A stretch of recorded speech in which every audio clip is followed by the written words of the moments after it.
My name is Mary Harris, and I am a consultant for MicroSociety. I wanted to be a consultant because I saw how it worked, in two different schools. And one, I was a coordinator, one, I was a principal. So one, I actually did a lot of the implementing.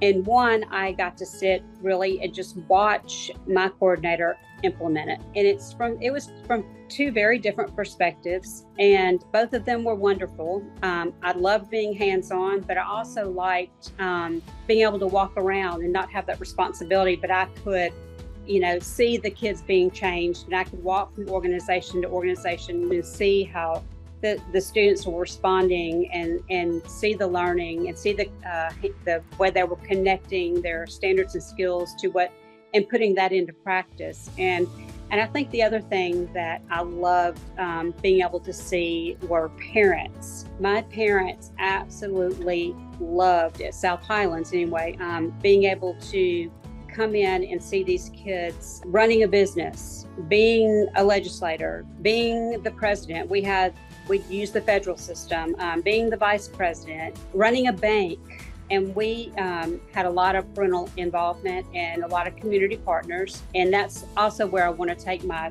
two schools this year as well, is helping them form greater community partners.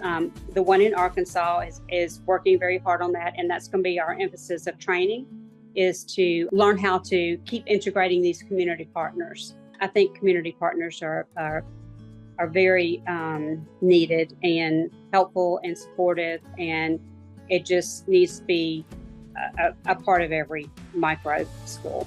Well, I first got involved with MicroSociety when I was an instructional coordinator at Oak Park Elementary School, and it was something that our new superintendent wanted to try with the school that I was being the coordinator working there.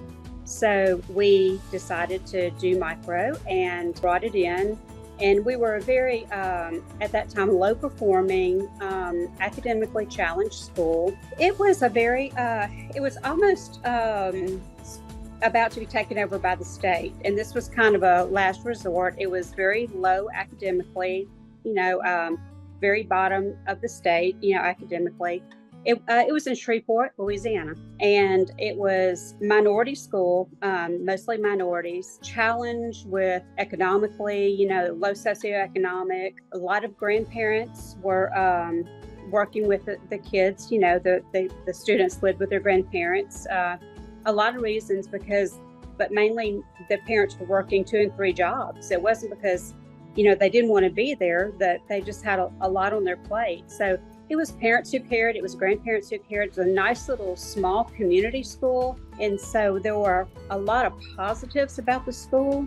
But I would say the challenges, were the poverty and then the lack of parental help, but not because they didn't want to. Those were some challenges. We were hoping that using the micro model would help our school increase school performance scores and just overall help with student success and help our students become leaders, which it did. So it was a great time. The school was very successful with micro, I believe, and scores increased and students did very well. I think I would like to see, of course, it's a wish, it's a dream. I just wish more publicity for micro. I wish more people could see the worth of implementing the micro model. I wish that legislators could see that this is what children need. I was at Oak Park, but I also was at South Highlands Elementary, which was a magnet school. So I've had the experience of implementing micro in one of the lowest performing schools, and I've had experience implementing micro in one of the highest ranked schools in the state of Louisiana. I have 2 schools and 2 different states. So one is in Florida and one is in Arkansas. So both of them are very different schools. One is a smaller school and one is a larger school with different types of challenges and populations. It was in Arkansas at North Heights School, and I was there for their micro day, and they just spent all day bringing community partners in The mayor was there, legislators were there. I mean, just anybody that was anybody was there. But I walked into one organization, and this little boy came up to me and asked me, "Who are you?" And I said, "Well, I help with micro." And he threw his arms around me and he said, "Oh my gosh, thank you, thank you, thank you, because micro has made me feel like somebody and has made me feel special." And I really tear up when I say that, because he was a special needs child and he had a definite role, and he was doing that role to the best of his ability, which was he was excelling in that role. But just the fact that a child saw that micro had made him feel like a leader, like somebody. And those were his words. He said, "I feel like somebody now." So that was my big micro moment from last year. I don't see it as my accomplishment. I see it as micro accomplishments and the school's accomplishments and the students' accomplishments. But I think it's just the way that we all work together. And I think that being a good consultant means listening very well to the coordinator, to the teachers, to the students, and then helping them grow the way they would like to grow in the way that they see their micro society going. Because we all know every micro school is different, every student's different, every school's different. And I just think I enjoy listening and then helping them carry out their vision with fidelity to the micro model, of course, but seeing them grow through that. Both of the schools that I was working with, we really have worked very hard to look at standards and look at skills and look at data and analyzing that data and looking how micro can support the students' needs as is shown through the data. So both schools have worked really hard with making sure that whatever is happening in an organization, that it's standards-based, that it's it's instructional the way that the students need it, and that it matches the district or schools, standards and skills. So I think that's something very important that we've been working on this past year. I think that as more schools look at standards and skills and see how micro supports that instead of fights against that, I think that's what I'm most excited about. And of course, both of my schools are in year 3. So it's going to be a fun time because they are in their own, the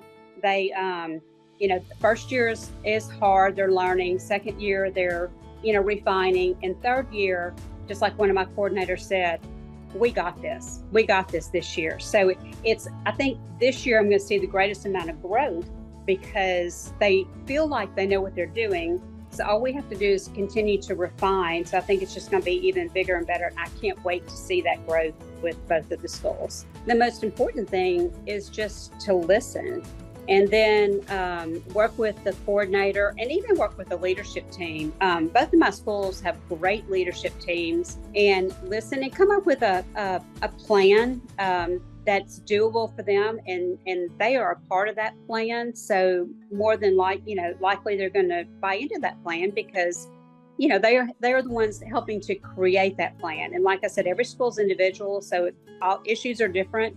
Even if it's the same issue, it's going to take a different look. It's going to be looked differently at that particular school. So I think just making them a part of the process, just like voice and choice. That's what we want to give our students. But as a consultant and a trainer, I also need to give that to my coordinator and my leadership team and the facilitators when we meet with them. So I think voice and choice and letting them feel like they have a say goes a big way in solving a lot of issues. I think the biggest issue always is time. And there's always so many other state mandates and district mandates that are required that I think they automatically think, where are we going to fit this in? Is it proven? How long can this last? Is it sustainable? Which are all easily answered. If somebody could just sit down and talk with somebody that knows something about the micro model. But I think there's just so many vying things for money and time and resources. But I think all a district person has to do, or a superintendent, is walk through a micro society school and see the difference that it makes. And your argument is one. I think they see the kids happy. They see the kids learning. They see the kids taking leadership. They, just like that little boy, the mayor happened to be in that organization when that little boy was saying that. And he was like, I've never seen anything like that in my life. He's like, this is what kids need.